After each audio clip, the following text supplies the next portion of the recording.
Todd, je peux vous demander la conclusion? La conclusion, c'est Walter Earl a gagné. Il avait eu un problème aux essais. Là, c'est Harry qui a eu un problème avec un clip de turbo qui a cassé. Et il a terminé à 7 secondes de Walter. Et c'est la course. C'est dommage. Est-ce que vous êtes un petit peu déçu par cette deuxième place? On est toujours déçu lorsqu'on vient pour essayer de gagner et qu'on termine deuxième. Eh bien, ça veut dire qu'on n'a pas atteint l'objectif qu'on avait pu se fixer. Alors vous reviendrez? Vous savez que jusqu'à présent, lorsque Peugeot s'est décidé à participer dans certaines épreuves, eh bien, c'était avec la volonté de gagner. Donc on aimerait bien pouvoir montrer qu'on est capable de gagner Pikes Peak. On aimerait bien pouvoir montrer qu'on est capable de gagner Pikes Peak.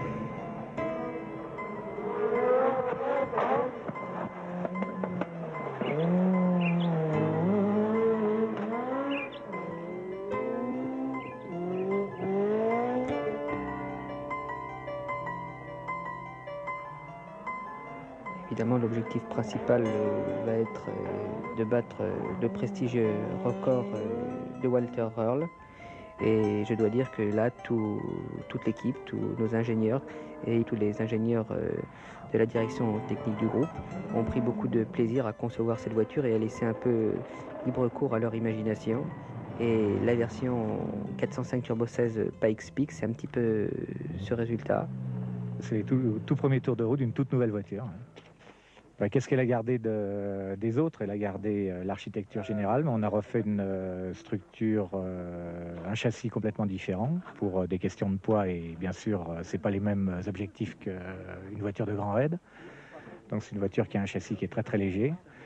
On a mis des suspensions asphalte, des gros freins. Enfin, c'est une voiture qui est nouvelle et spécifique pour cette course de côte. Qu'est-ce qu'il y a de plus original? Le plus original, je pense que c'est quand même une grosse nouveauté que de mettre les 4 roues directrices sur une voiture de course. C'est les premiers essais sur Terre aux États-Unis qu'on fait avec les 4 roues directrices. Pour le moment, on déblaye le terrain.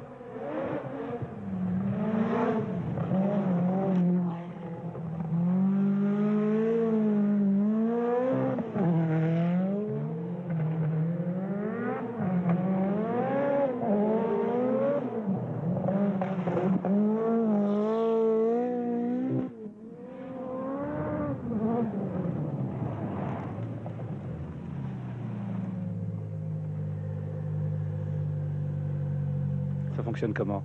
C'est un système entièrement mécanique qui recopie l'angle du volant par l'intermédiaire d'un double pignon sur la crémaillère et un arbre avant-arrière et une came sur le train arrière qui fait braquer suivant une loi qu'on peut faire changer en fonction du terrain, de la largeur des roues, etc. C'est une nouveauté? Chez Automobile Peugeot, c'est une nouveauté complète. C'est pas une nouveauté mondiale en tant que principe, mais en tant que voiture de course, oui.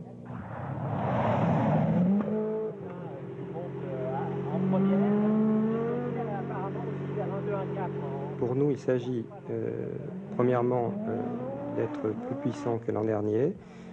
Nous visons une puissance de l'ordre de 600 chevaux et également un moteur plus souple et plus utilisable que le moteur de l'an passé, de façon à permettre une conduite plus facile et plus souple dans les épingles.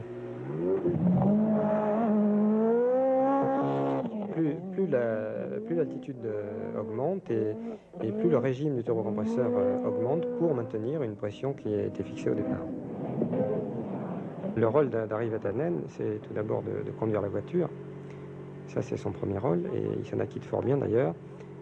Son second rôle, lorsque nous faisons des essais, c'est de nous communiquer ses impressions de conduite et ses impressions sur le comportement de la voiture et pour ce qui me concerne, sur le comportement du moteur lorsqu'il accélère, lorsqu'il change de rapport, lorsqu'il conduit la voiture pendant un essai. Lorsqu'on a un mauvais fonctionnement, un dysfonctionnement du moteur, il est capable de nous donner ses impressions. Maintenant, on se fie beaucoup aussi aux enregistrements qui nous permettent de disséquer le fonctionnement du moteur point par point. On peut voir et comprendre comment fonctionne le moteur, les températures, les pressions, les régimes. Harry nous communique ses impressions, la machine ne communique pas d'impressions, elle nous donne des indications chiffrées. C'est là la différence. On a également un micro-ordinateur qui nous permet de dialoguer avec le boîtier d'injection et de modifier à la demande les réglages d'injection de façon à les adapter aux conditions de cette route de Pechnik.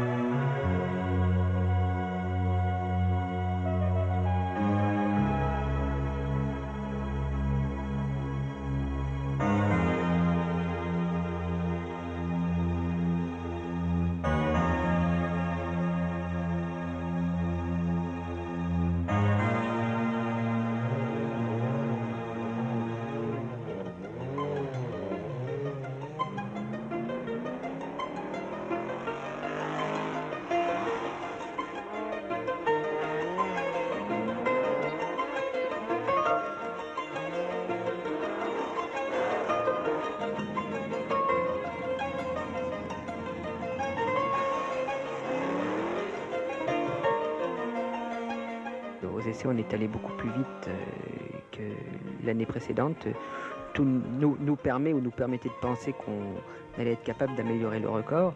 Et puis, d'un seul coup, le temps se détériore complètement.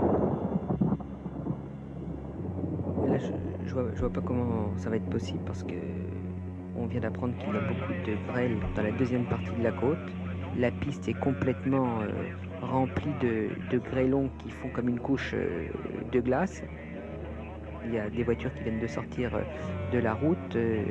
Autant d'efforts de toute une entreprise, de toute une équipe anéantie.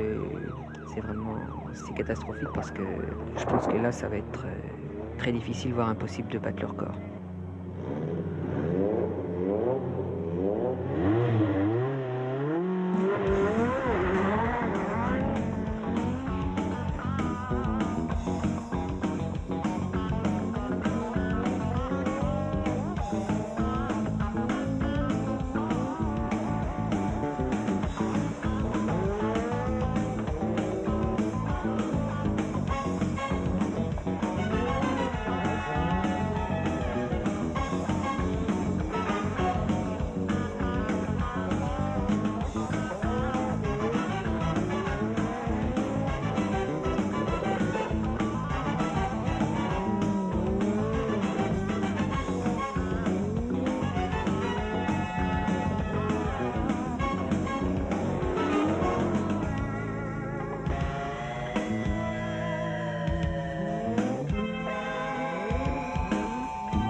On vient d'avoir les temps de passage à mi-parcours.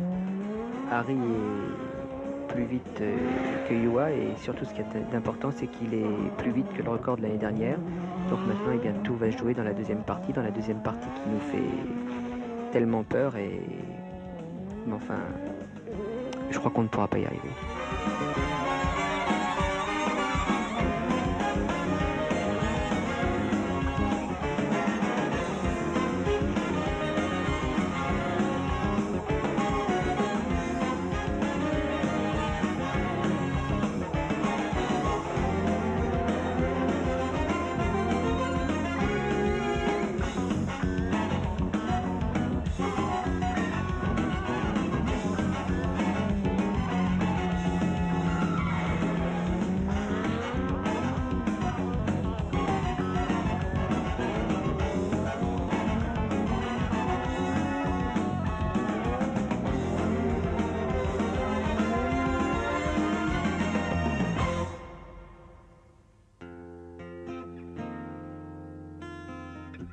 Harry a fait une course magistrale puisqu'il bat le record de 6 dixièmes.